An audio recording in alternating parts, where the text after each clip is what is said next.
If you truly wanted to be happy, why do you sabotage your life with such terrifying precision? Why do you repeat the same mistakes, even when you understand them? Why do you walk away from what could heal you and return to what destroys you? Fyodor Dostoevsky understood this at the edge of death. He stood in front of a firing squad, seconds away from execution. And what he realized in that moment destroys everything you think you know about yourself. At 28 years old, Dostoevsky was sentenced to death, blindfolded, standing in the cold, waiting for the command. The soldiers raised their rifles, and then, at the last possible moment, everything stopped.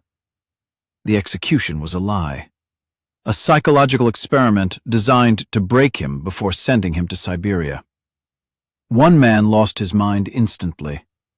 Dostoevsky didn't. But something inside him fractured permanently. Because when you are absolutely certain you are about to die, you see life with unbearable clarity. Every second becomes infinite. Every moment becomes priceless.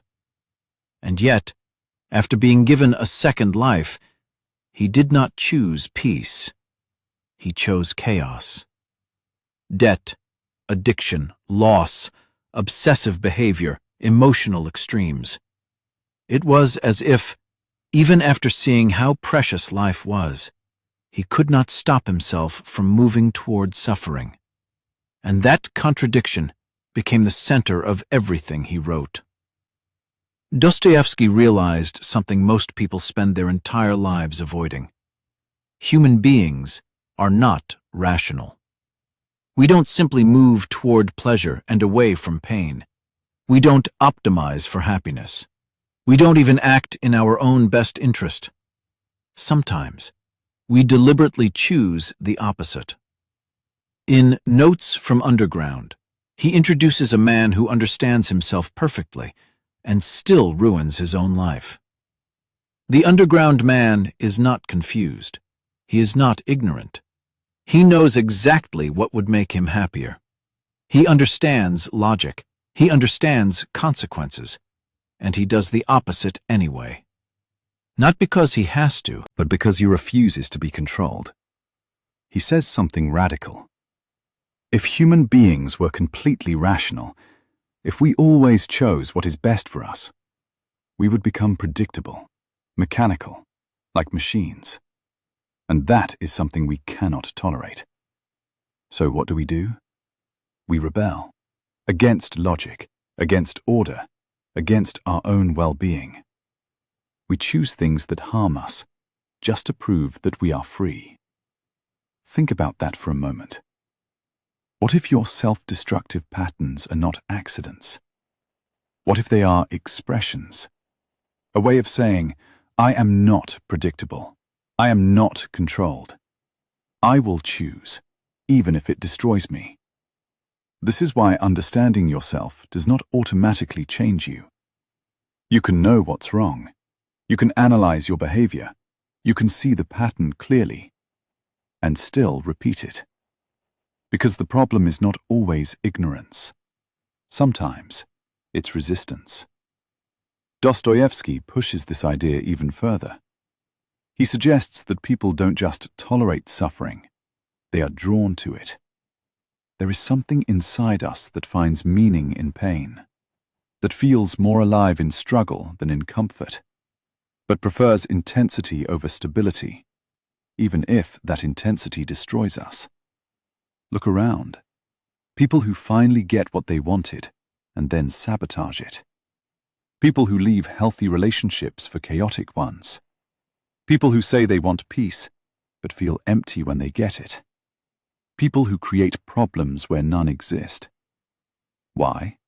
Because real happiness is quiet. It is stable, predictable, calm. And for many people, that feels like nothing. Suffering, on the other hand, feels real. It sharpens your senses. It gives you something to fight against. It creates urgency, drama, intensity. It makes you feel alive.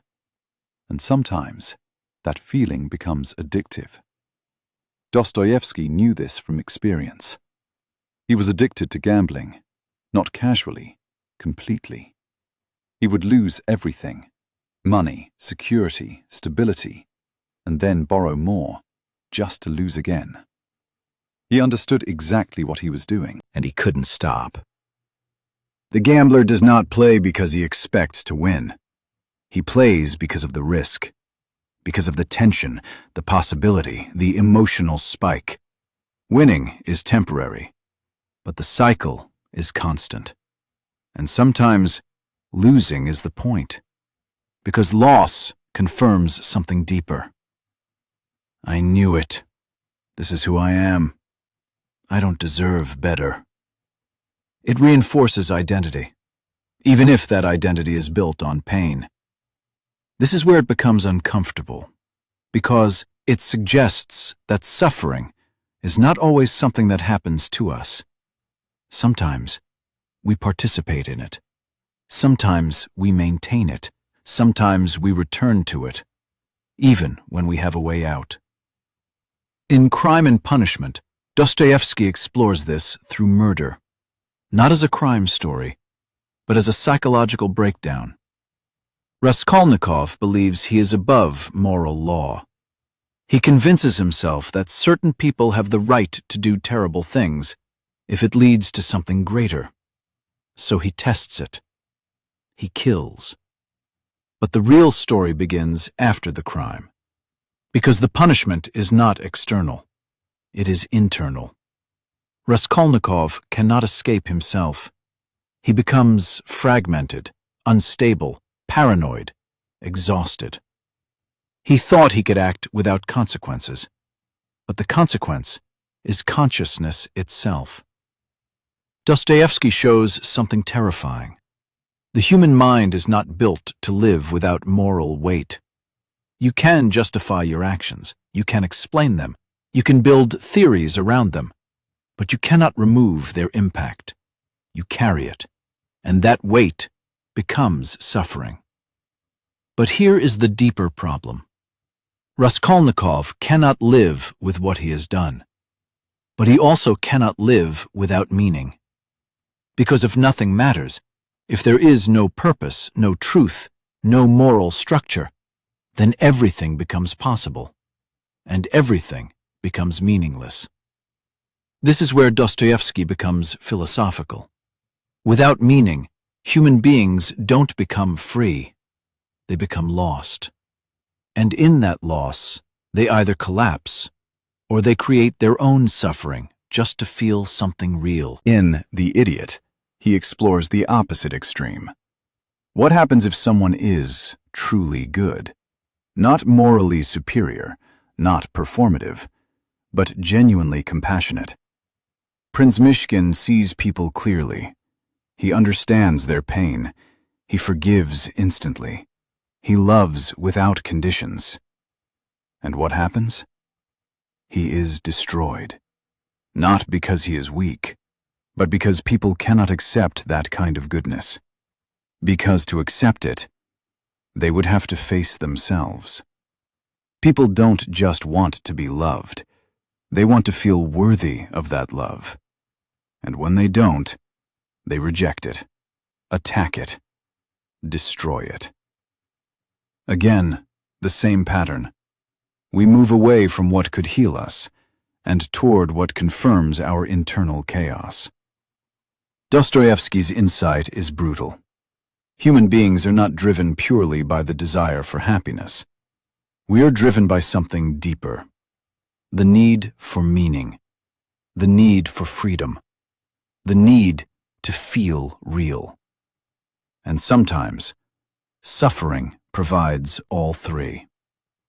This doesn't mean we consciously want pain. It means that part of us accepts it, creates it, or refuses to leave it, because it fulfills something that comfort cannot. So the question is not, why am I suffering? The question is, what is this suffering giving me? Is it giving you identity, something to hold on to, A role you understand? Is it giving you control, a familiar pattern, a predictable outcome? Is it protecting you from risk, from vulnerability, from change? Because once you see that, everything shifts. Dostoevsky does not offer easy solutions. He does not say, just choose happiness, because he knows that's not how people work. We are contradictory. We want opposite things at the same time: peace and chaos, love and distance, freedom and safety, meaning and escape. And the tension between those forces is what creates our lives. But he does offer something, not a solution, but a direction. He believed that suffering is not meaningless, that it can transform you if you face it consciously. Not all suffering is chosen, But some of it is, and recognizing that is the beginning of freedom.